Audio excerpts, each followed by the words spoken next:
오늘은 치료의 하나님이라는 제목으로 함께 은혜를 나누고자 합니다. 케이 아더라고 하는 사람이 있었습니다. 여자분인데 이분은 굉장한 어려움을 당했었는데 그 어려움을 통해서 영적인 사람이 되었습니다. 그래서 영적 치유라는 책도 냈는데 이분은 남편과의 사이가 좋지를 않았어요. 그래서 늘 갈등이 일어났습니다. 말다툼이 일어났고 또 이 아더라는 분은 남편에게 독설스러운 말을 많이 했습니다. 그래서 이혼할 수는 없고 헤어져서 떨어져서 서로 거하게 되었습니다. 가끔씩 남편이 전화를 했습니다. 그러면서 하는 말이 이런 말을 합니다. 내가 꼭 죽을 것 같아. 이런 말을 가끔씩 전화해서 하는 겁니다. 그 말도 한두 번 듣는 건지 이 부인 되는 아더라는 사람이 몇 번 듣다가 이런 말을 했습니다. 당신이 빨리 죽어야지 당신 재산을 내가 갖지. 결국은요, 이 남편이 자살을 했습니다. 죽을 것 같지 않다고 생각을 했는데 결국은 남편이 죽었어요. 죽게 되니까 그 마음이 너무나 괴로웠습니다. 도저히 살아갈 수가 없지요. 너무너무 마음이 괴로웠습니다. 그리고는 자기 자신을 컨트롤하지 못하고 방탕하게 되었습니다. 여러 남자를 만나고 문란한 생활을 했습니다. 그리고 자식들에게도 큰 상처를 주었습니다. 이제는 더 이상 살아갈 수 없는 그런 상태에 놓여지게 되었습니다. 그런데 이 사람이 살아갈 수 없는 그 상황을 벗어나서 영적인 사람이 될 수 있었던 것은 그때 바로 하나님을 만났기 때문입니다. 하나님을 만나자 죄의 문제가 해결이 되었습니다. 그리고 자기의 영혼이 구원받았다는 것을 확실히 알았습니다. 그리고부터는 소망이 생겼는데 그것은 자기와 같은 처지에 있는 사람들을 위해서 내가 주님의 일을 해야 되겠다 해서 굉장히 영적인 책들을 쓰고 많은 사람들을 케어하는 그런 사람이 되었다는 겁니다. 여러분들, 우리가 주일날 이렇게 하나님 앞에 나와서 예배 드릴 때요, 그냥 왔다가 가면 안 됩니다. 하나님을 반드시 만나야 되는 거예요. 하나님을 만나면은요, 우리 영적인 문제, 육적인 문제, 질병의 문제, 이런 것들이 다 한순간에 해결되는 겁니다. 여러분들 한번 가만히 생각해 보세요. 우리가 병이 걸려서 의사 선생님이 수술을 하면은요, 그 완쾌되는 데까지요, 꽤 오래 걸립니다. 뭐 보름도 걸릴 수 있고 한 달도 걸릴 수가 있는 거예요. 상처가 아물어야 되거든요. 그런데 놀라운 건 뭔지 아십니까? 하나님 앞에 나와서 이 1시간 찬양하고 예배 드리잖아요. 그러면은 하나님께서 우리를 치료하시는데 영적인 것만 치료하는 것이 아니라 우리의 육적인, 우리의 심령, 모든 영역에 걸쳐서 완벽한 치료를 이뤄내신다는 거예요. 이것을 알고 믿고 하는 자에게 그 역사가 일어나죠. 요한복음 4장에 보면은요, 수가성에서 예수님이 이 수가성에서 물깃는 여인을 만납니다. 그런데요, 예수님께서 이 여인에게 뭐라고 말씀하시냐면은 네 남편을 데려오라 그래요. 그런데 이 수가성의 이 여인이요, 내 남편이 없습니다. 솔직하게 말합니다. 그랬더니 예수님께서 하시는 말씀이 그래, 네가 솔직하게 옳게 말했다. 네 남편이 5명이 있었지만은 지금 살고 있는 사람도 네 남편 아니다. 딱 알아맞히는 거예요. 그리고서는요, 이 여인이 예수님이 그리스도인 것을 알고 만나가지고 그 모든 수가성에 있는 사람들에게 예수가 그리스도라는 것을 전파하고 물들어 갔던 물동이를 갖다가 내팽개치고요. 그리고 동네로 들어가서 예수님 그리스도를 만났다 전파하는 역사가 일어나요. 여러분들, 우리가 산다는 게 힘들어요. 단순하게요, 먹고 사는 거지요. 그런데요, 그 과정이 얼마나 힘들고 어렵고 복잡하고 갈등이 일어나고 스트레스 쌓이고 그런지 몰라요. 그런데요, 주님을 만나게 되면은요, 그런 문제들이 눈 녹듯이 싹 녹게 되는 역사가 일어난다는 거예요. 오늘 우리가 1시간 예배 드리고 가지만은 주님께서 우리의 마음을 어루만져 주십니다. 우리의 심령을 치료해 주십니다. 우리의 심령을 치료해 줄 뿐 아니라 우리가 여러 가지 스트레스로서 몸에 질병이 오는 것까지도 하나님은 치료하는 그런 하나님으로 나타나신다 그랬어요. 출애굽기 15장 22절에서 26절에 보면은 하나님은 너희들이 내 명령을 지키고 의를 행하고 내 계명을 지키면은, 그리고 그러면은 너희들은 내가 애굽 사람에게 내린 질병 하나라도 내리지 아니하리니 나는 너희를 치료하는 하나님이라 그랬어요. 사랑하는 성도 여러분, 하나님을 만나면은요, 우리가 세상에서 복잡했던 여러 가지 힘들고 어려웠던 것이 이 시간에 깨끗하게 수술을 받는 시간이에요. 영적으로도 육적으로도 건강으로도 심령으로도 완전하게 회복되는 역사가 일어납니다. 그런데요, 그냥 왔다가 그냥 간다고 생각해 보세요. 얼마나 억울합니까? 주님을 만나는 시간이 되어야 되는 거예요. 이사야서 55장 16절에서 11절에도 보면은요, 여호와를 만날 만한 때에 찾으라 그랬어요. 가까이 계실 때 그를 부르라 그랬어요. 할렐루야. 악인은 그 길을 버리고 불의한 자는 그 생각을 버리고 여호와께 돌아와라. 내가 너를 긍휼히 여겨 주리라. 하나님께 돌아와라. 내가 널리 너를 용서해 주리라 그랬어요. 내 길은 너희 길과 다르다. 내 생각은 너희 생각과 다르다. 하늘이 땅에서 높음 같이 내 생각은 너희 생각보다 높고 내 길은 너희의 길보다 높다.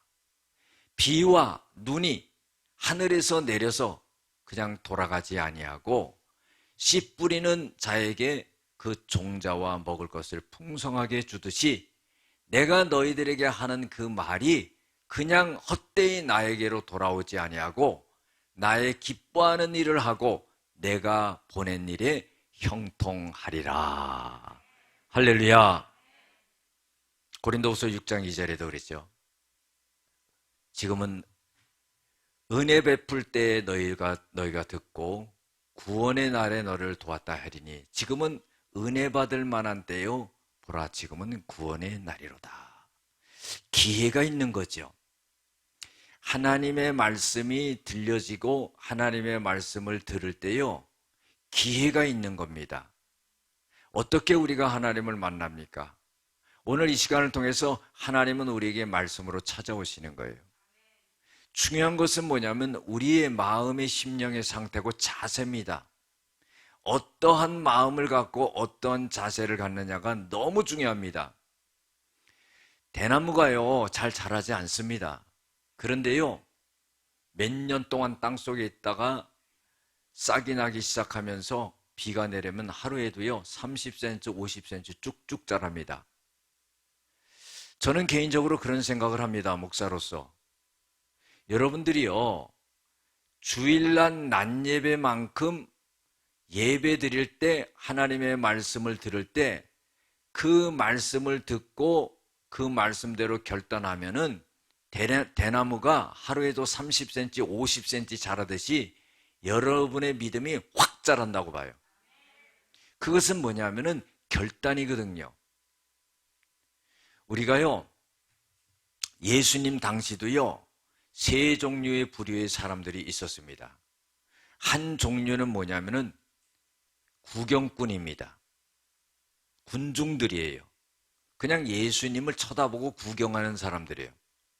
두 번째는 어떤 사람들이냐면은 비난하는 사람들이에요. 예수님을 올무에 걸으려고 그 기적을 보고도 비난하고 조롱하는 사람이에요.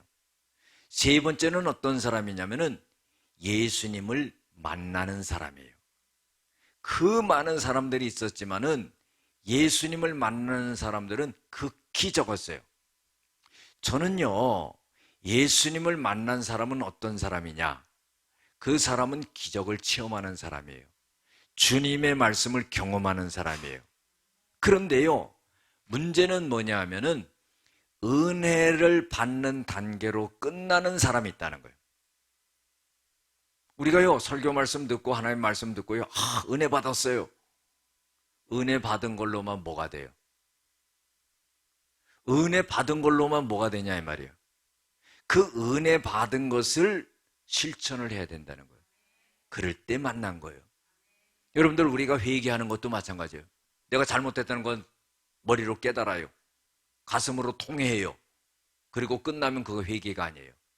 의지적으로 유턴을 해야 돼요. 그 삶을 돌이켜야 돼요. 그것처럼 주님을 만나는 자가 돼야지 은혜 받은 거로 끝나는 자가 돼서는 안 돼요. 그래서요, 신앙은 결단입니다. 우리가요, 오늘 하나님이 만나고 하나님이 말씀하는 이 시간에 내가 그 말씀에 결단을 해줘야 돼요. 교회 문 밖에 나가서 집에 가서 생각해보고 결단한다. 그거는 늦습니다. 절대 결단 못합니다. 그래서 믿음이 자랄 수가 없어요. 오늘 하나님이 우리들에게 목사를 통해서 직접 말씀하실 때 그 말씀을 듣고 그 말씀에 아멘하고 결단을 해줘야 되는 거예요. 결단하고 실천하면은 하나님이 내 말을 듣고 지키는 자에게 하나님이 그 사람의 삶을 보장해 주시고 역사가 된다는 거예요. 할렐루야. 우리가 그런 말을 하지요. 물고기가 물을 떠나서 살 수 없다. 우리가요, 하나님을 떠나서 살 수 없는 거예요. 삶을 살아가는 게 지치고 힘들고 공고하고요, 우울하고요. 왜 그런 줄 아세요? 하나님을 만나지 못했기 때문에요. 하나님의 음성을 듣지 못하기 때문이에요. 하나님이 나와 함께 하심을 느끼지 못하기 때문입니다. 하나님이 나를 인도하시는 것을 알지 못하기 때문이에요. 하나님이 거기 계시는 걸 알지 못하는 거예요. 예루살렘 성에 여호와 삼마로 내가 너희와 거기 거하겠다 하는 것을 알지 못하기 때문에 아무리 힘들고 아무리 어렵고 아무리 우울하고 아무리 문제가 커도 주님이 나와 함께 하시고 주님이 내가 그 어려운 상황에 처해 있는 그 상황에 주님이 거기 계시고 주님이 나를 붙잡아 주시고 주님이 나를 도와주신다면은 우리가 어떤 상황에도요, 우울할 수가 없습니다. 삶을 포기할 수가 없습니다. 우리에게 새 힘과 능력을 주시는 거예요. 우리는 불가능하다가 생각할지라도 하나님은 광야의 길을 내시고 사막의 강을 내시고 홍해를 가르시고 그 능력의 하나님이라는 거예요. 여러분들, 하나님의 말씀이요, 들려지고 나에게 부닥쳐 올 때 그 말씀을 내가 그대로 아멘하고 받아들이고 결단하고 실천할 수 있는 그런 사람이 되어야 돼요. 언제까지 내 생각대로 할 거예요? 언제까지 내 고집대로 할 거예요? 하나님은 이스라엘 백성들에게 하시는 말씀이 뭐냐면은 예레미야 7장 26절에도 보면은 너희들은 목이 곧은 백성이다. 순종하지 않는다는 거예요. 너희들은 너희 조상들보다 더하다는 거예요. 여러분들, 이런 말을 들어서는 되겠습니까? 이 예레미야 7장 16절에도 보면은 하나님이 예레미야에게 이런 말씀하세요. 예레미야야, 너 백성들을 위해서 기도하지 마라. 아무리 부르짖어도 내가 듣지 않을 것이다. 여러분들 왜 그래요? 하나님이 말씀하시는데 그 말을 받아들이질 않는 거예요. 마음에서 자꾸 튕겨져 나가는 거예요. 수없는 하나님의 선지자들을 보냈어도 이스라엘 백성들이 그 말씀을 듣고 깨닫고 회개하고 자복하고 돌아오지 않고 자기 나름대로 하나님을 잘 섬긴다고 생각하는 거예요. 그래서요, 하나님은 예레미야에게 너는 백성들을 위해서 기도하지 말라 그랬어요. 너희들은 내 목소리를 들어라. 27장 23절에 너희들은 내 목소리를 들으라. 그러면은 나는 너희의 하나님이 되겠고 너희는 내 백성이 되리라. 그런 거예요. 내 모든 명령하는 그 길로 너희들이 걸어가라. 그리하면 너희들이 복되리라. 하나님이 이스라엘 백성들에게, 하나님이 우리들에게 갖고 계시는 마음은 어떤 마음일까요? 하나님은요, 우리에게 복을 주시려는 그런 마음입니다. 너희들이 내 말과 내 명령을 지켜서 순종해서 행하기만 한다면은 언제든지 내가 너의 아버지가 되고 너희들은 나의 자녀가 되고 그리고 내가 너희들에게 복을 주겠다는 거예요. 여러분들 신앙생활 하다 보면은요, 세 종류의 신앙인이 있습니다. 하나는 뭐냐면 육적인 사람이에요. 이 육적인 사람이라는 것은 뭐냐면은요, 육신의 쾌락만을 위해서 살아가는 그런 사람이라는 거죠. 고린도전서 2장 14절에 보면은 이런 사람들은 성령의 일을 받지 아니한다 그랬어요. 다시 말해서 하나님의 성령이 말씀하시는 것을 받아들이질 않는다는 거예요. 그리고요, 그 성령이 말씀하시고 하는 것에 대해서 그것을 어리석게 여긴다는 거예요. 뿐만 아니라 그 성령이 말씀하시는 것을 알지도 못한다는 거예요. 그게 바로 육적인 사람이에요. 그냥 동물처럼 먹고 쾌락을 즐기고 살고 끝나는 사람이에요. 그 다음에 육신의 사람이 있어요. 이거는 혼적인 사람입니다. 고린도전서 3장 3절에 보면은 사도 바울이 고린도 교회 교인들에게 너희들은 육신에 속해 있다 그랬어요. 왜 육신에 속해 있냐면은 너희들에게는 항상 시기하고 분쟁이 있다는 거예요. 여러분들 우리 신앙생활 하면서요, 시기와 분쟁하지 마시기 바랍니다. 그걸 뛰어넘어야 되는 거예요. 사람이기 때문에 감정이 있고 그럴 수가 있어요. 그러나 하나님은요, 그걸 뛰어넘으라 이 말이에요. 응? 늘 시기하고 늘 분쟁하고 늘 다투고 늘 마음의 상처를 입고 언제까지 그럴 거예요? 천국만 들어가기 전까지. 아마 그런 사람은 주님이 딱 천국문에 있다가 너 그거 시기하고 질투하는 거 다 끝냈냐? 아직도 조금 남아있는데요. 문 닫아버릴 것 같아. 여러분들 끝내야 되는 거예요. 주님의 말씀이 우리들에게 들려질 때 내 감정과 생각과 내 지식과 모든 것을 내려놓고 주님이 말씀하시는 걸 받아들여서 끝내야 되는 거예요. 그게 믿음의 사람이에요. 육신의 사람은 늘 시기하고 분쟁하는 거예요. 제가 지난주에요, 두 사람에게 사과를 받았어요. 그런데요, 내가 사과를 받았기 때문에 좋다는 게 아니라 사과한 분에 대한 인격을 내가 굉장히 존중하게 되더라고요. 내가 사과받을 만했어요. 여러분들 하나님의 사람만이 할 수 있는 거예요.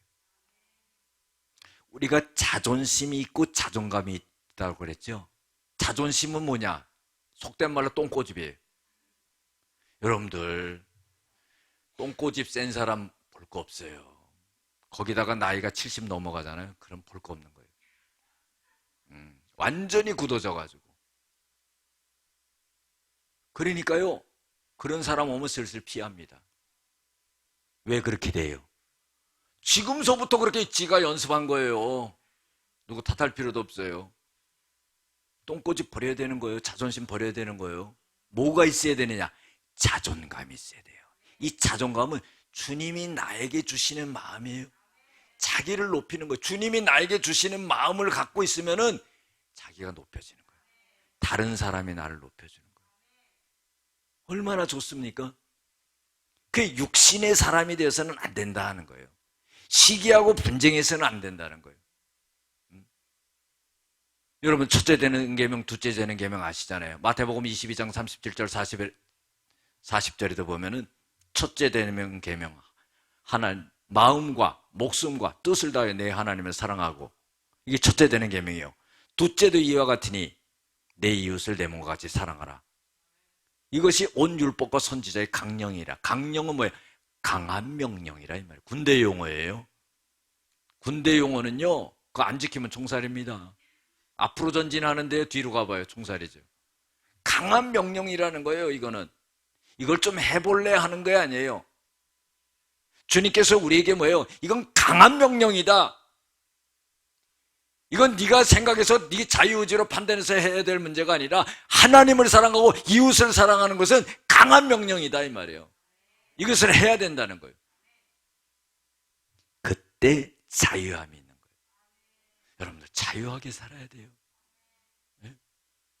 사람을 만날 때마다, 교제할 때마다 자유함이 있어야 돼. 즐거움이 있어야 돼.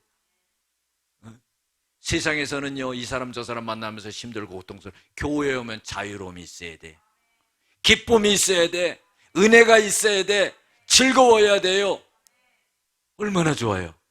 보고 싶고 말하고 싶고 커피 마시고 싶고, 빨리 코로나 지나가서 1층에서 커피 그냥 쫙 한번 그냥 돌렸으면 좋겠어. 그냥 할렐루야. 재밌게 살아야죠.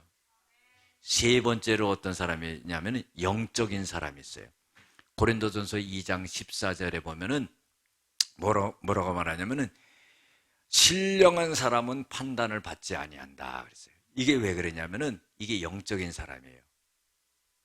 뭐 교만한 게 아니라 하나님의 말씀대로 성령에 이끌려 살아가기 때문에 누구한테 판단을 받지 아니한다. 왜? 성령님께서 말씀하시는 대로 가니까. 이게 영적인 사람이에요.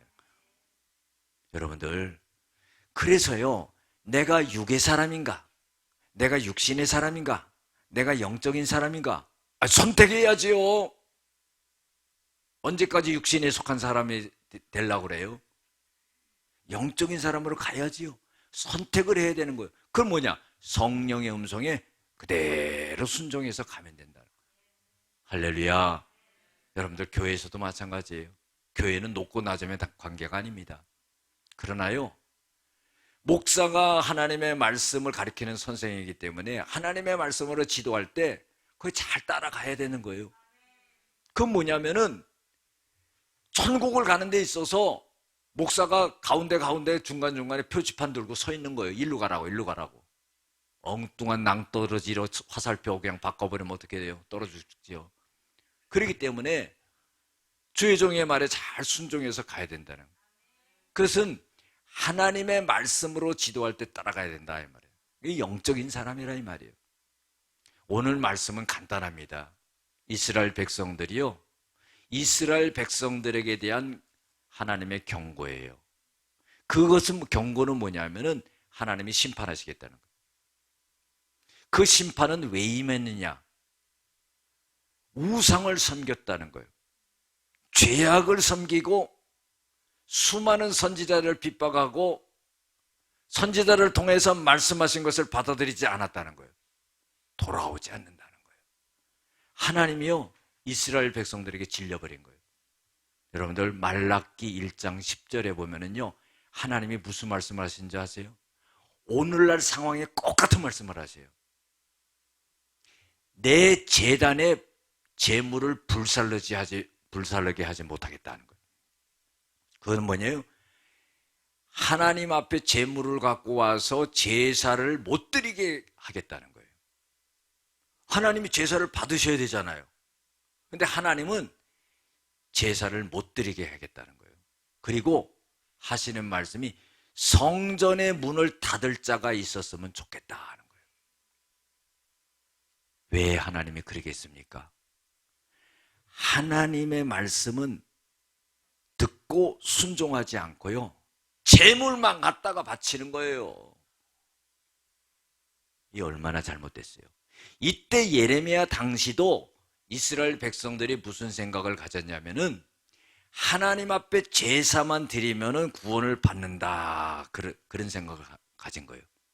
그래서 너희들이 드리는 그 제사를 내가 기뻐하지 않고 너희들의 손으로 드리는 것을 내가 받지 아니하리라. 딱 거절해버리죠. 여러분들, 우리 중요해요.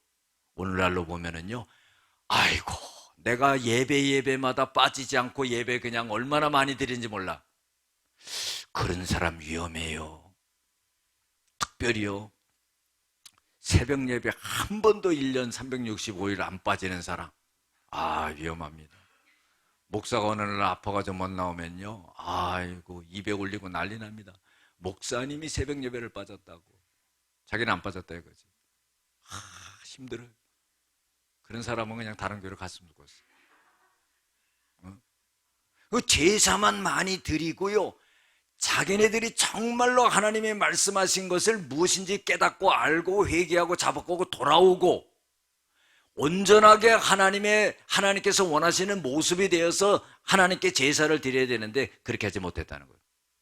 여러분들, 이사야 시대에는 안 그러지 않습니까? 이사야 1장 11절에서 14절에 보면은요, 하나님 앞에 가져오는 이 무수한 재물은 이건 뭐냐 그러는 거예요. 너희들이 가져온 수많은 짐승의 기름에 내가 배불렀다는 거예요. 어린 양과 순양의 그 피를 내가 기뻐하지 아니한다. 하나님이 그렇게 말씀하세요. 너희들이 나에게 보이러 오느냐? 너희들이 마음을 갖고 진심으로 나에게 제사하려고 오는 게 아니라 너희들을 내 눈도장 찍으러 왔느냐? 너희들은 성전 마당만 밟고 갈 뿐이다. 중요한 게 뭡니까? 여러분들, 하나님은 예레미야를 통해서 이스라엘 백성들에게 북이스라엘이 아수르에게 멸망되지 않았느냐? 그들이 왜 멸망했느냐?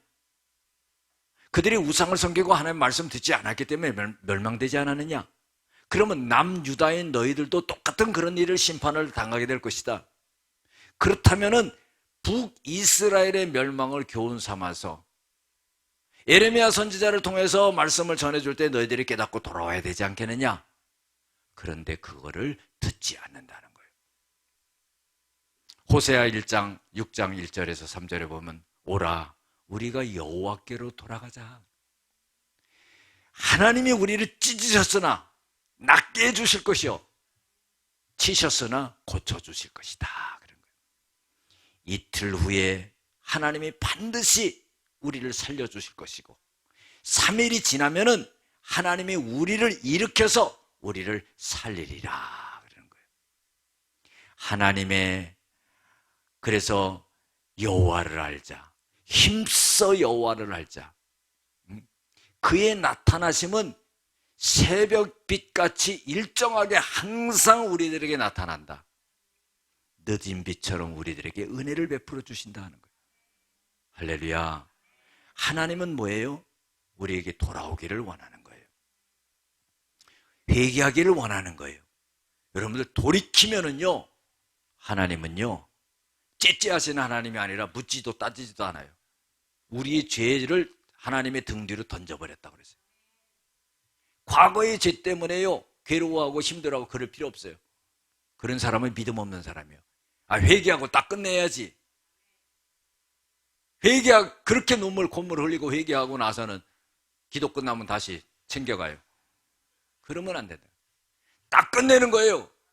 하나님의 말씀이 모든 걸 결정시키는 겁니다. 너희들이 회개하면은 너희들의 죄를 하나님의 등 뒤로 던져버린다는 거예요. 너희들의 죄를 흰눈같이 양털같이 해준다는 거예요. 너희 죄가 주홍빛 같을지라도 양털같이 하고 흰눈같이 해주신다. 여러분들 죄악의 문제는 끝난 겁니다. 예수 그리스도의 보혈의 피로 말미암아 우리의 모든 죄가 다 청산이 된 거예요. 회개하지 않는 게 문제지요. 돌아오지 않는 게 문제지요.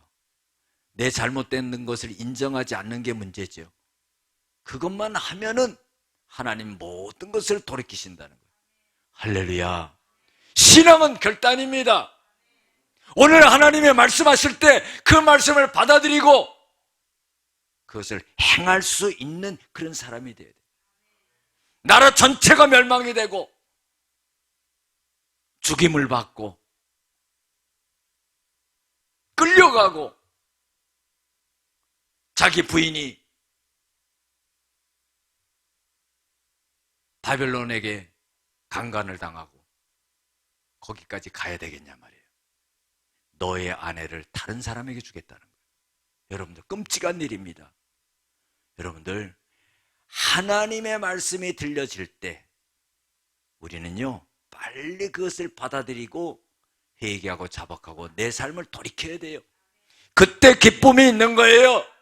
그때 은혜가 있는 거예요. 그때 축복이 있는 거예요. 마태복음 16장 19절에도요 예수님이 베드로에게 그런 말씀하시죠. 내가 너에게 천국의 열쇠를 주겠다. 네가 이 땅에서도 매면은 저 하늘나라에서도 메어지고 이 땅에서도 풀면 하늘나라에서 풀게 해주겠다. 여러분 가만히 생각해 보세요. 그 말씀이 무슨 뜻이에요? 이 땅에서 풀지 않으면 영적인 일이 해결이 안 된다는 거예요.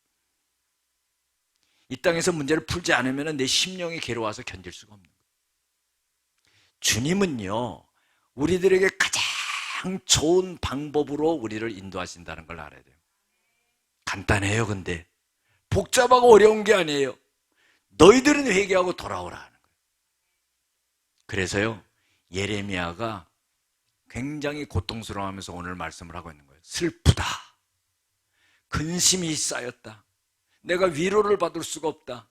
내 마음이 병들었다. 왜?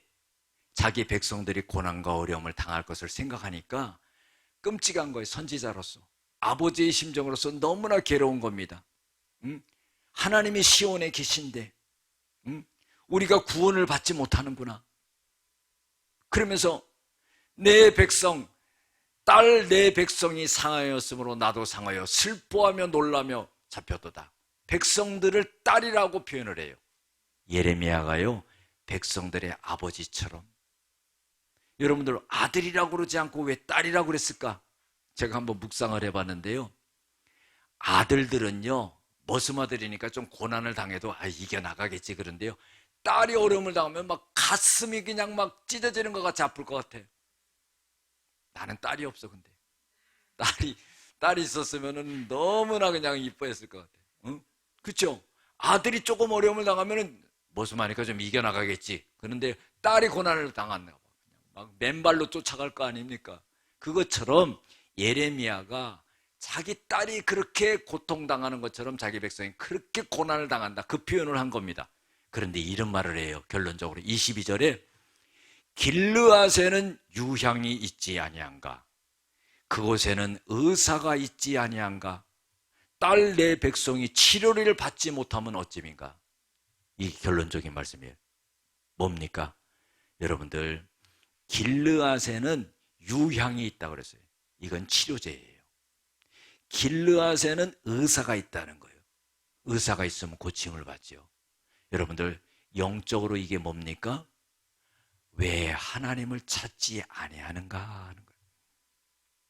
사랑하는 성도 여러분, 하나님을 찾게 될 때 하나님께서는요 우리의 영적인 문제도 육적의 문제도 건강의 문제도 물질의 문제도 다 풀어주게 되는 역사가 일어나요. 치유의 역사가 일어나는 거예요. 말씀을 듣고 흘려보내는 게 아니라 하나님의 말씀을 듣고 그 말씀을 오늘 결단하고 갈 때 하나님께서는 회복의 역사를 일으키신다. 기도하시겠습니다. 사랑과 은혜가 많으신 아버지 하나님, 하나님의 말씀이 들려질 때마다 그 말씀을 깨닫고 회개하고 자복하고 돌아오게 하시고 우리의 영육간에 치료하는 하나님을 경험케 하여 주시옵소서. 예수님의 이름으로 기도드렸습니다. 아멘.